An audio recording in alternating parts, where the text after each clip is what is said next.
อ้าวครับทุกท่านสบายดีพี่น้องชาวลาวแล้วก็สวัสดีพี่น้องชาวไทยหรือต่างประเทศก็ดีวันนี้จะไม่อย่างไรทุกคนนะสิพาทุกคนไปมาให้มีหน้าคือเก่าทุกคนเลยคือว่าไปมัดเข้าเกี่ยวเข้าทุกคนเลยไปก็คือเก่าแล้วคนชาวไร่ชาวนาทุกคนเลยก่อนอื่นก็เขาชมแล้วก็อย่าลืมทุกคนนักเพลงกันคือเก่าทุกคนเลยอย่าทิ้งอย่าปะอย่าละอย่าไล่ทุกคนเลยแล้วก็ฝากติดตามช่องกันเลยทุกคนเด้อติดตามแล้วก็เขาชมแล้วก็ขอบคุณทุกคนเลยที่ติดตามรับชม ให้กำลังใจทุกคนเลยว่าก็บ่มีอย่างมีแต่เบิ่งคลิปให้ทุกคนแล้วก็กับความขอบบุญขอบคุณทุกคนเลยแต่บ่มีอย่างไรทุกคนเอาแล้วก็ไปพบค่อยอยู่ที่พุ่นละทุกคนเลยอยู่ไฮยูน่าพุ่นละทุกคนสิกินอย่างสิได้อย่างมันนี่ก็ได้เอาแล้วก็ไปทุกคนบรรยากาศจะฝนตกแล้วทุกคนเลยโอ้ยแต่ตกบ่แห้งอย่าแห้งแค่นี้ทุกคนว่าสิมัดเข้าได้มานี่เบิ่งบัดพลมาขนูเก็บมาให้ทุกคนเฮ็ดจังไรบาดนี่อาจจะตกแห้งตกหื้อแค่นี้ทุกคนเลยเพราะได้อันมัดเข้าประมาณ2-3ไอ้นะหดถึงให้ถึงหน้าทุกคนในบ้านนี่ถือว่าลงไปเกี่ยวบ่หรือว่าสิไปพลิกทุกคนเลยพลิกเข้าหนะอันนี้ผลหากระยาตกมือโตนบางหนึ่งนี่ทุกคนนะตอนนี้ก็เด็ดแล้วทุกคนประมาณนี้ทุกคนเลย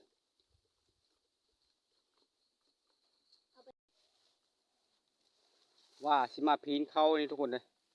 พีนว่าสิมัดแต่ว่ายังบ่ทันได้ปีพอผลึกมึงมันสมั่งแค่น้อยก่อนทุกคนเลยมึงมันสมั่งแค่น้อยก็จึงมัดทุกคนเลยบรรยากาศตรงให้ตรงหน้าทุกคนเลยสูงนี่ก็ประมาณ8 โมง8 นาฬิกาทุกคนเลยลมพัดอยู่แต่ว่ามือสูงคืนนี้ฝนตกวันนี้แดดฝนฟ้ากับเป็นอันนี้ทุกคนเลยบรรยากาศสวยงามทุกคนมาแล้วก็บอกว่าละลายทุกคนเลยเกี่ยวรู้ได้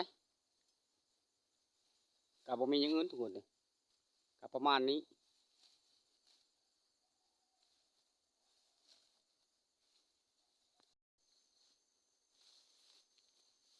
เกี่ยวคือเก่าทุกคน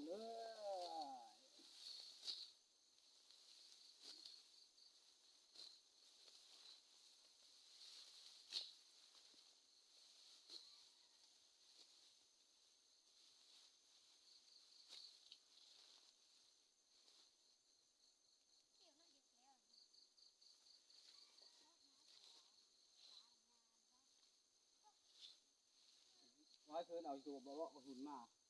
กระเตะเข้าหัน3 ตัวหันนะนี่อยู่ดีฮะ4 ตัวของเขาอ่ะ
กี่ยวเข้าแก้มหญ้าคือเก่าทุกคน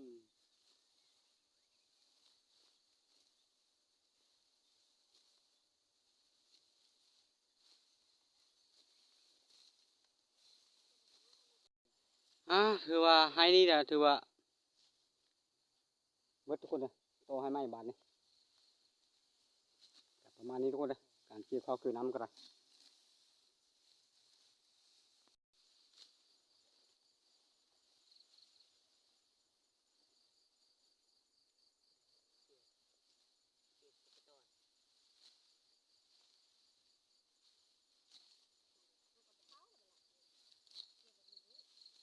กิ้วขึ้นมันนั่นเด้จะบอกให้เข้าฮะ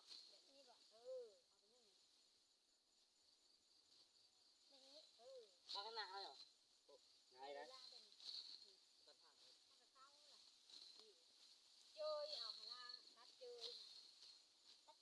เด็กจื้อเด็กโ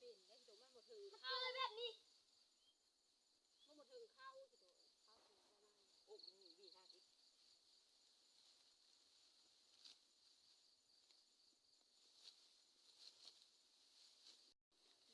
ถือว่าก็เราไปมัดเข้าก่อนทุกคนเลยป้าให้ภรรยาเกี่ยวก่อนบาทนี่เพราะว่าอาจจะแห้งและสวายแล้วทุกคนเลยบาทนี้ทุกคนเลยมามัดเข้าก่อนบาทนี้เข้าเลยทุกคนมัดเข้ากันนะ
เก้าทุกคนเลย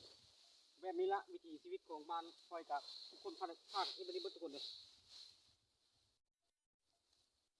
อาจจะง่ายเวลาปั้นทุกคนประมาณนี้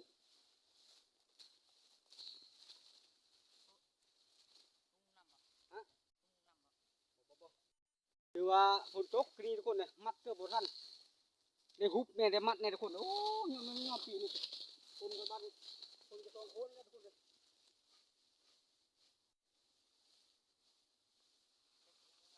ต้องเงาโพดมากระลาวคน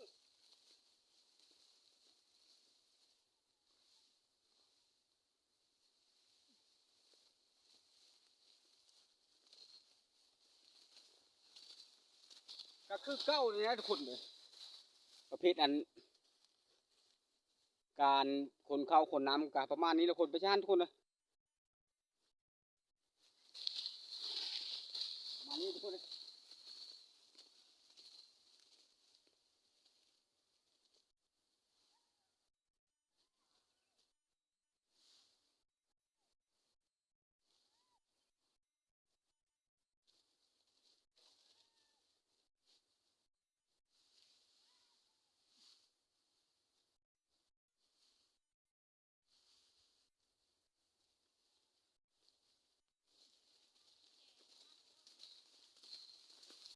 ฮุบเกือบหมดทันทุกคนกันนี่นะพล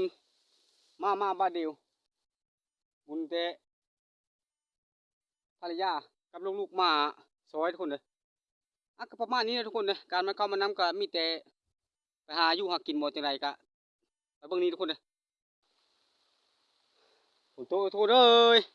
ห้ามแล้วอัดเข้ากันทุกคนบัดนี้โอ้ยอมแล้วปีนี้เอ็ดอย่างเกือบบ่ทันทุกคนก็ได้โมเมนต์สั้นแห้งทุกคนแต่ว่าเข้ามันก็เป๊ะแล้วเนาะบรรยากาศกับเมฆกับมืดกับบ่ได้มืดปานใดทุกคนจักไรฝนมันตก มัดเข้ากับทะเลวซ้ำเอาหลังจากอันมัดเข้ามันน้ำแล้วก็เกี่ยวเข้าขึ้นน้ำมันก็ขึ้นง่ายทุกคนเลยไปหาอยู่หากินก่อนไปคุดกบคุดขีดก่อนทุกคนเลยได้บ่จังไรกันพอได้มากินง่ายทุกคนได้ไปทุกคนเลยเอาพอมาฮอดมัน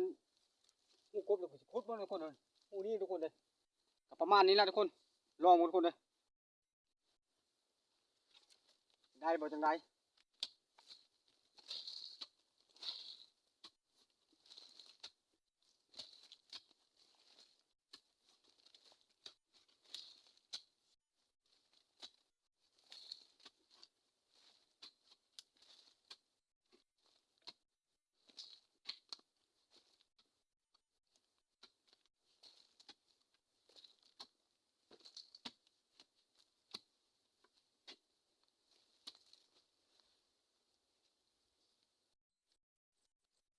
เป็นยังไงทุกคนเอ้ยกบทุกคนเลย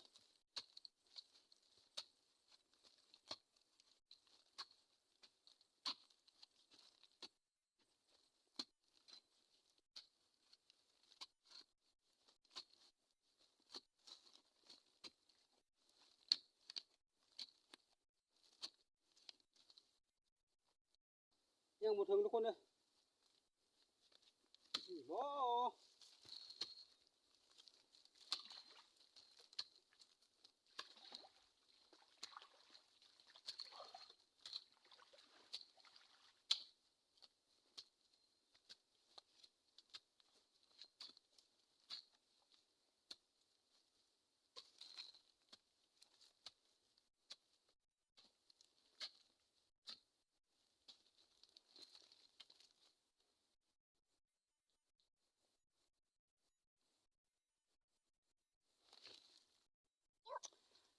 โอ้ยเมื่อไรครับทุกคนเลยว่าหูกบผัดมาเป็นหูกบทุกคนเลยมันเป็นหูงูโอ้ยอันตรายยานทุกคนเลยดิ้งเขาก็ได้มือตำหูทุกคนเลยตำมะละกอกินแล้วขุดกบกับอะไรทุกคนเลยมีแต่ตำมะละกอมะละเกทุกคนเลยกับเจียวปูเจียวปลานี่นะตามมึงปลาก็ถือมาตามหาตามหอทุกคนเลยอ่ะให้คนไปกินเลยก็กินข้าวเลยทุกคนบัดเลยเอาบานนี้ทุกคนเลยถึงเวลากินข้าวกินน้ำละบาดนี่คือประมาณนี้ทุกคนเลยครบวงกินกันภาพอาจจะมูลนึงทุกคนได้ว่าเสียงสะท้อนทุกคนเลย